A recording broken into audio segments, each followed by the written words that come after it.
I was asked to write a poem during an event, right? Some live writing of a poem and sharing it. So I did it last week at this event, focused on this documentary called Stolen Education, focused on struggle in South Texas against segregation in schools. This town called Driscoll has a railroad track that goes through it. On one side is folks who are, European descent, white folks, Mexicans who were on the other side, and they had Mexican schools on one side and white schools on the other.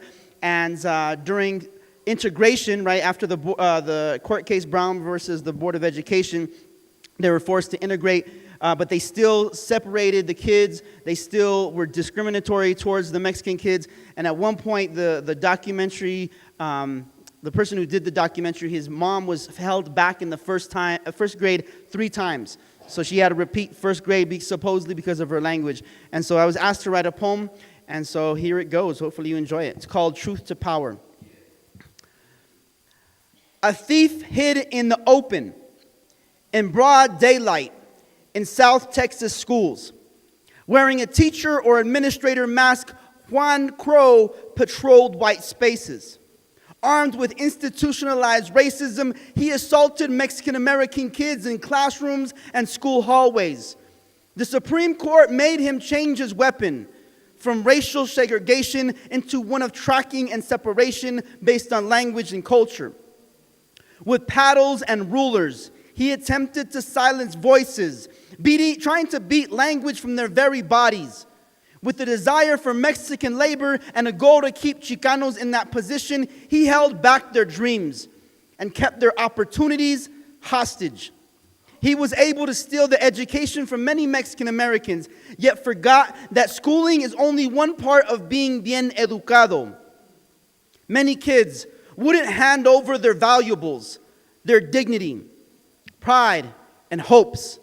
7, 8, and 9-year-olds fought back, using the same voices the thief tried to tie up with subtractive schooling and ideas of inferiority. They spoke truth to power, identifying the thief in a court of law, and won. They pushed their children to take back the right to an education, even though many carry wounds from the theft.